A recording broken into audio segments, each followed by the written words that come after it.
There, everyone. Greetings. Welcome here to the Prog Monster. My name is Murph. I am the host of this show, a show dedicated to progressive rock and other forms of rock music. So we're here with day number 10 of the series we're running for September. My 31 favorite rock albums released in December. Could be any year. It could be from 63 to 24. So the album we're going to choose today is album number 22. So we're getting down there, now on to 22.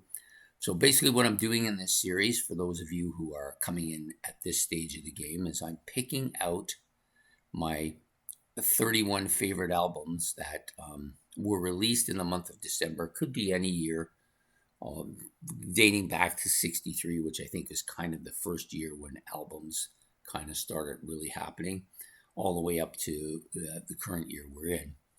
And I'm rating them kind of how I feel about them. So most of the earlier stuff, as you probably have already guessed, like stuff from, the album number 31, probably down to, into the teens, they're all fairly close. There's not a lot separating any of them, so it could pretty much move around if I wanted to. And in one case, I had to move something around, but today's album is going to be the Rolling Stones' Let It Bleed album. So I haven't... what was I going to say about this album? So this is relatively new to me. I went through a period in the last summer. I think it was early last summer, or maybe it might have been in the fall of last year, where I had a chance to collect a bunch of Stones albums, and this was one of them. So this is one of their stronger albums. This, of course, has Gimme Shelter on it, Let It Bleed, Love in Vain, Midnight Rambler. So Midnight Rambler, Gimme Shelter, You Can't Always Get What You Want.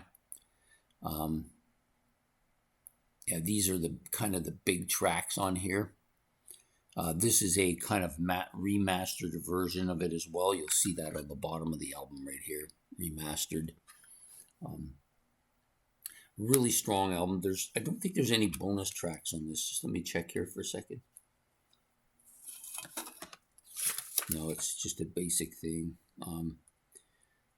This one's a little bit unusual for the Stones in that it has, each song has the who played what and who sings on it. So it's got a little bit more of a detail. I kind of like that in a way, because then you get a kind of feel from who's doing what, and makes it easier to compare certain things too. Like a couple of guitar players, you get to compare some different kind of guitar styles too.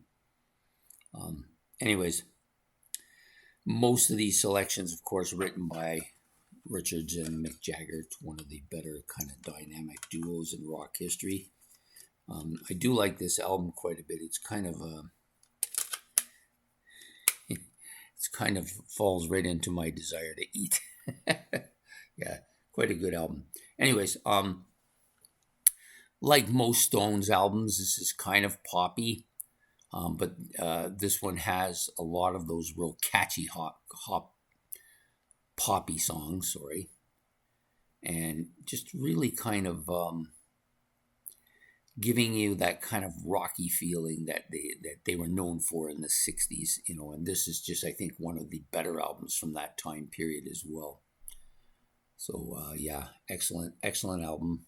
I'm happy to have gotten it. It's probably next to it's probably one of the ones that I like the best from the collection of ones that I've picked up. It'll probably likely go into my playlist when the chance comes to put it in there. It's not waiting a turn at this point in time. I just have too many albums in the waiting list, so I don't want to add any more for now. But anyways, Let It Bleed comes here today as the number 22 album for the 31 favorite rock albums released in December for the series for the month of December. So I hope you've enjoyed this episode. Please hit the like and subscribe. Those are much appreciated. You can hit the notification bell above my head if you wish to. And also, if you have any comments about the Stones or the Let It Bleed album or anything that we're doing here in the series, please leave them in the comment section below, and we will see you tomorrow with another episode of my 31 favorite rock albums released in December. Take care and goodbye.